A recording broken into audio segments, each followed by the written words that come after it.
노벨상 나와라 뚝딱 시간입니다.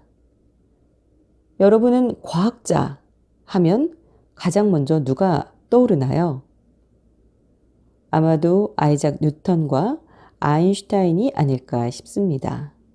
그 이유가 무엇일까요? 두 과학자는 새로운 시대를 열었기 때문입니다. 역사를 크게 구분하면 고대, 중세, 근대, 현대로 나눌 수 있습니다. 아이작 뉴턴이 근대 시대를 열었다면 아인슈타인으로 인해 현대가 시작됩니다. 토마스 쿤은 그의 책 과학혁명의 구조에서 이런 시대 구분의 기준을 패러다임이라고 명명합니다. 패러다임이란 소위 그 시대 사람들의 공통된 인식체계를 말하는데요. 중세 시대는 종교, 근대는 절대주의 세계관, 현대는 상대주의 세계관이 패러다임이라 할 수 있을 것입니다.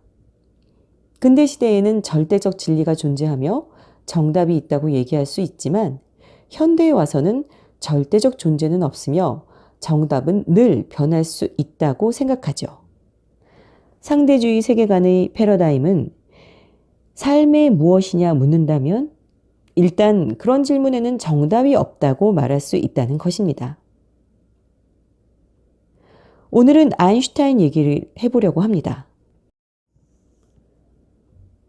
아인슈타인은 본인이 관심 있는 것, 좋아하는 것, 재밌어 하는 것이 있으면 모든 것을 다 잊고 거기에 모든 에너지와 시간을 전부 쏟는 그런 타입의 사람이었습니다. 몰입의 즐거움을 제대로 알고 실천하는 유형이었죠. 1905년 특수상대성 이론을 발표하고 1915년에는 일반 상대성 이론을 완성했습니다. 이 10년 동안 그는 일반 상대성 이론에만 몰두하였습니다. 몰입을 제대로만 한다면 개인의 즐거움을 넘어 위대한 발명까지 가능한 아주 이상적인 몰입형 인간의 대표적 사례에 해당되겠죠? 아인슈타인은 1876년 독일 울룸의 유태인 가정에서 태어났습니다. 울룸이란 도시는 그리 크지 않지만 유명한 것이 하나 있다고 하네요. 어린아이들이 많이 갖고 노는 레고 장난감 아시죠? 울룸에는 레고 본사가 있고 레고랜드가 있습니다. 아인슈타인은 울룸에서 초등교육을 받았지만 이 시절에 그는 우등생도 모범생도 아니었습니다. 그가 좋아하는 과목은 열심히 공부했지만 싫어하는 과목은 수업조차 들어가지 않는 문제 학생이기도 했다고 하네요. 중등 과정 중에 온 가족이 이탈리아로 이주했지만 아인슈타인은 거기서 적응하기 힘들어 스위스 쭈리히로 다시 갑니다. 첫 번째 대학 입학에는 실패하고 재수를 해서 쭈리히 공과대학을 입학합니다. 대학원 입시에도 실패해서 잠시 쉬었다가 다시 공부를 할 수 있는 기회를 얻게 됩니다. 아인슈타인의 학업의 고난을 얘기하자면 끝도 없을 것 같네요. 이젠 이론에 대한 얘기를 하겠습니다. 아인슈타인이 노벨상을 수상하게 되는 연구는 1900년 플랑크가 정립한 양자이론 분야입니다. 양자이론은 물질이 입자들, 다시 말해서 원자들로 이루어진 것처럼 빛도 양자라는 개개의 입자들로 되어 있다고 주장합니다. 플랑크가 1918년 노벨 물리학상을 받은 이 주목할 만한 이론은 초기에는 이론이 가진 여러 결함을 해결하지 못하고 1905년경에는 막다른 골목에 몰려 있었습니다. 그 당시 아인슈타인은 비열과 광전 효과에 대한 연구에 매진하고 있었는데요. 광전 효과는 1887년 유명한 물리학자 헤르츠에 의해 발견되었습니다. 광전 효과란 쉽게 말해 금속에 빛을 비추면 전자가 튀어나오는 현상을 말합니다. 초기 광전 효과의 실험에서는 이전에 알려지지 않은 새로운 현상들이 보고되어 많은 주목을 받았습니다. 광전 효과의 역사에 대해 간단히 살펴보겠습니다. 헤르츠는 두 개의 구 사이를 통과하는 전기 스파크에 다른 전기적 방전에서 나온 빛이 비춰지면 더 쉽게 통과한다는 사실을 발견하였습니다.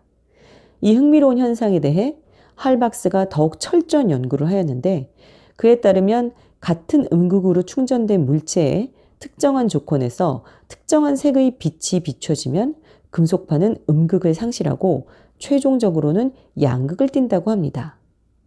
1899년 레나르트는 음극으로 충전된 물체로부터 일정한 속도를 가진 전자가 방출되는 원인을 규명하였습니다. 이 효과의 가장 기이한 점은 전자가 방출되는 속도는 비추는 빛의 강도에 의존하지 않고 빛의 주파수에 따라 증가한다는 것입니다. 레나르트는 이 현상을 그 당시에 대세를 이루던 빛의 파동성에 대한 개념과 일치하지 않는다고 강조하였습니다. 이 연구들과 관련된 현상이 광발광, 즉 인광 그리고 형광입니다.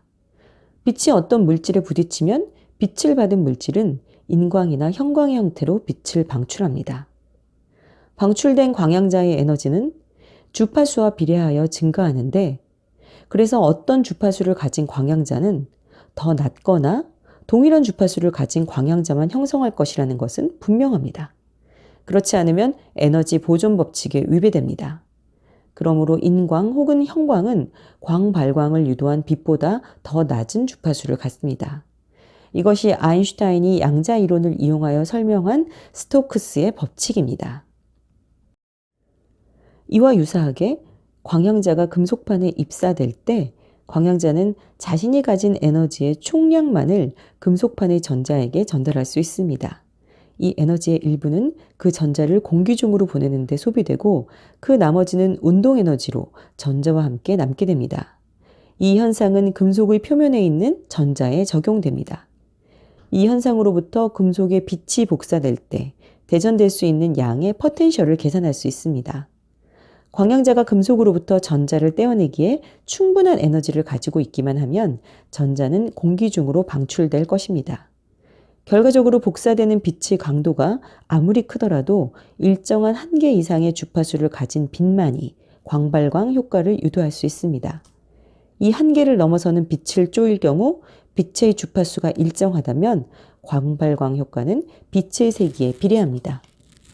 기체 분자의 이온화 현상에서도 유사한 현상이 일어나기 때문에 기체를 이온화시킬 수 있는 빛의 주파수가 얼마인지 알 수 있다면 이른바 이온화 포텐셜도 계산할 수 있습니다.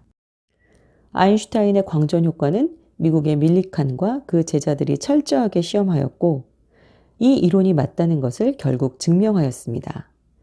아인슈타인의 광전 효과에 대한 연구로 양자 이론의 수준이 높아졌고 이 이론에서 광범위한 논문들이 등장했으며 이에 따라 광전 효과 이론이 특별한 가치를 가진다는 것이 입증되었습니다. 아인슈타인은 광전 효과에 대한 이론적 설명으로 1921년 노벨 물리학상을 수상하게 됩니다. 많은 사람들은 왜 아인슈타인이 상대성 이론이 아닌 광전 효과로 노벨상을 탔을까 궁금해합니다. 그 이유가 무엇일까요? 그런데 이미 너무 많은 이야기를 했죠? 아인슈타인 얘기는 다음에 2탄으로 다시 찾아오겠습니다. 지금까지 노벨상 나와라 뚝딱이었습니다.